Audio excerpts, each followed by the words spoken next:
2+V1 को सरल शब्दों में सीखें। 2+V1 का प्रयोग कई सारे अलग अलग जगहों पर अलग अलग शब्दों के साथ प्रयोग होता है।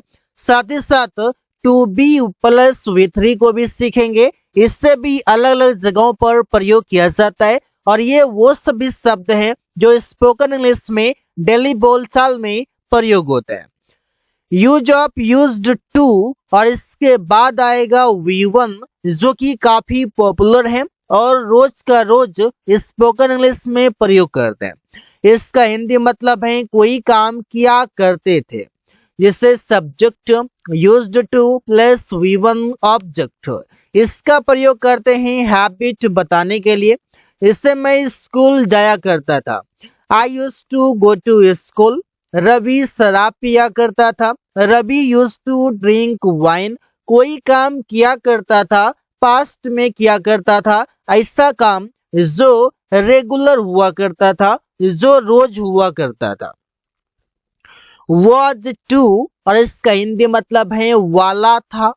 इसे subject was to plus V1 plus 2+V1 को सरल शब्दों में सीखें। 2+V1 का प्रयोग कई सारे अलग अलग जगहों पर अलग अलग शब्दों के साथ प्रयोग होता है। साथ ही साथ 2B+V3 को भी सीखेंगे। इससे भी अलग अलग जगहों पर प्रयोग किया जाता है और ये वो सभी शब्द हैं जो स्पोकन इंग्लिश में डेली बोलचाल में प्रयोग होते हैं। यूज ऑफ यूज्ड टू और इसके बाद आएगा V1 जो कि काफी पॉपुलर है और रोज का रोज स्पोकन इंग्लिश में प्रयोग करते हैं। इसका हिंदी मतलब है कोई काम किया करते थे। जिसे subject used to plus V1 object, इसका प्रयोग करते हैं हैबिट बताने के लिए। इससे मैं स्कूल जाया करता था। I used to go to school. Ravi शराब पिया करता था। Ravi used to drink wine. कोई काम किया करता था, पास्ट में किया करता था ऐसा काम जो रेगुलर हुआ करता था, जो रोज हुआ करता था। was to और इसका हिंदी मतलब है वाला था। इसे subject was to plus V1 plus object होगा और इसका प्रयोग सिंगुलर सब्जेक्ट के साथ होता है।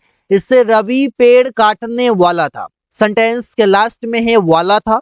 कोई काम करने वाला था, प्लानिंग हो गया था लेकिन किया नहीं, करने वाला था वो काम बाकी रह गया करना। I was to cut the tree.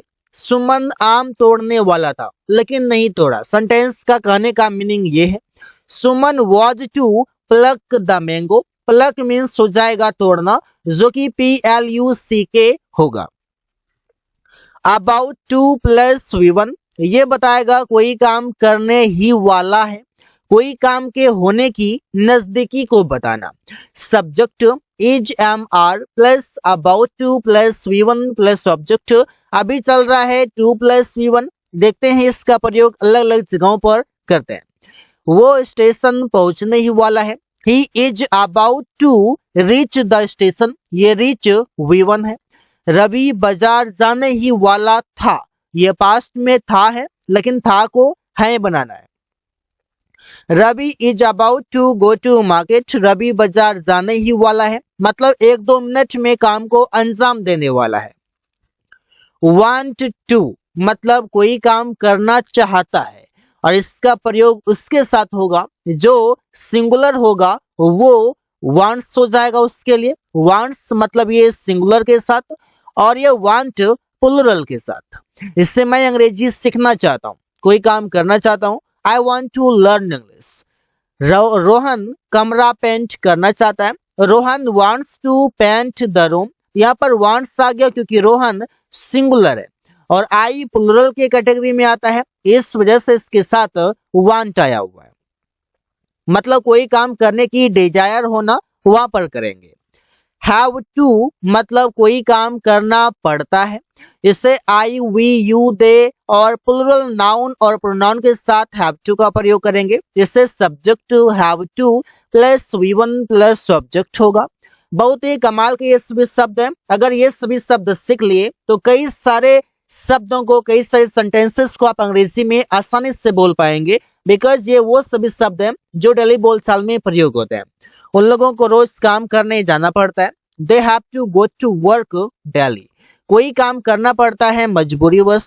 हम लोगों को रोज ठंडी में नहाना पड़ता है।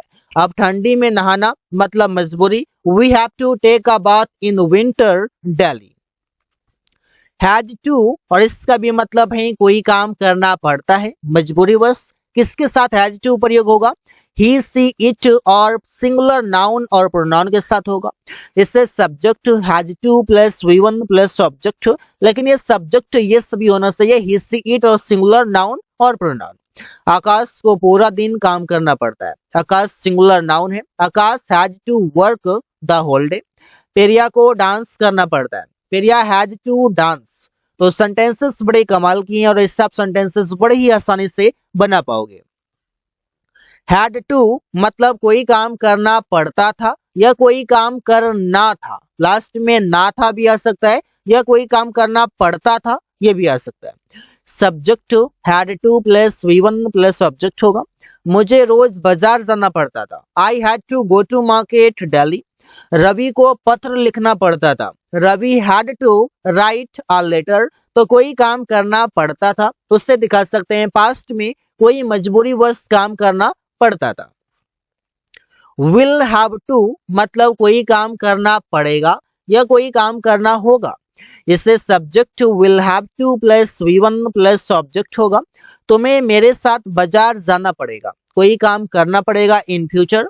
जैसे you will have to go to market with मी।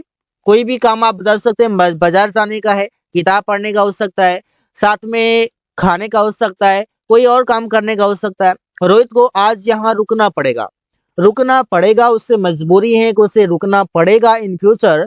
तो Rohit will have to stay here today मतलब आज रात उसे रुकना पड़ेगा।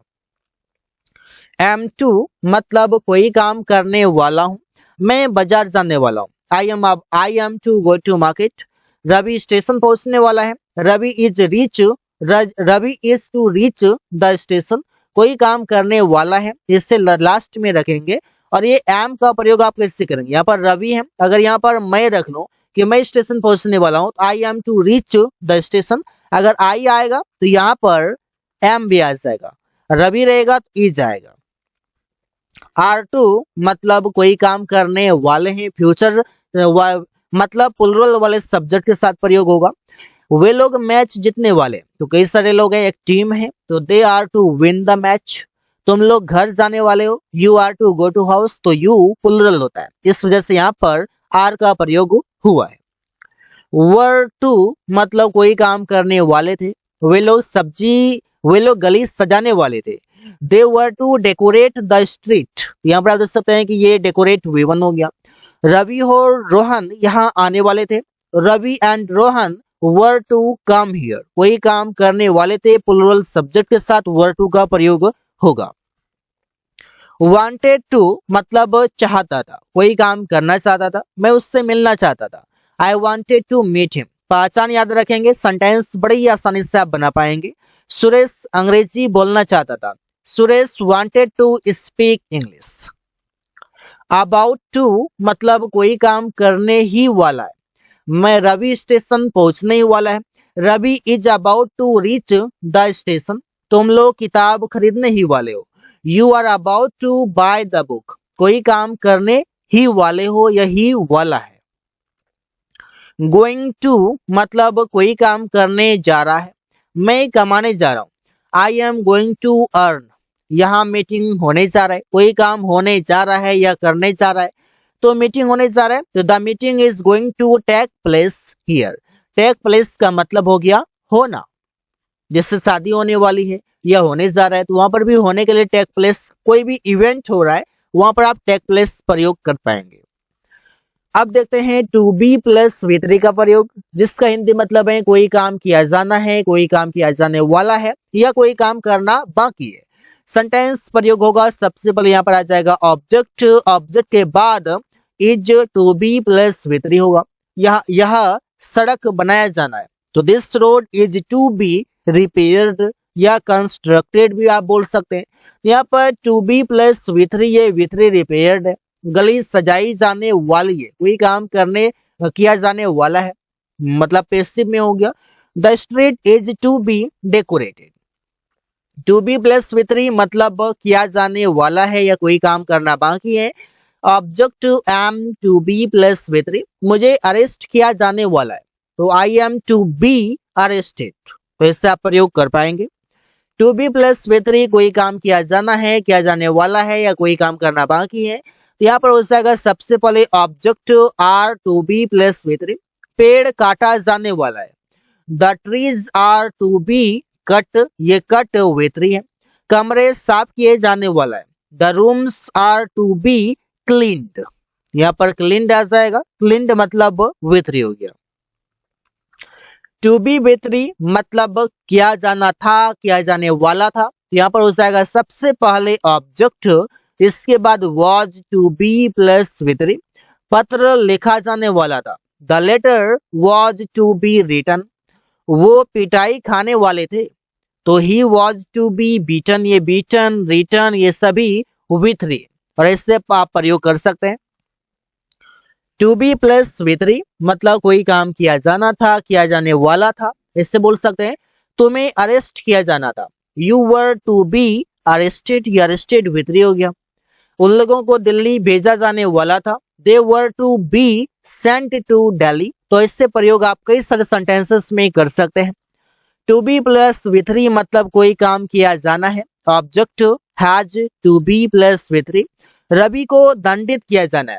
Ravi has to be punished, चोर को पकड़ा जाना है। The thief has to be caught, तो इससे आप प्रयोग कर सकते हैं। बड़े बड़े सेंटेंसेस में भी आप इससे प्रयोग करेंगे।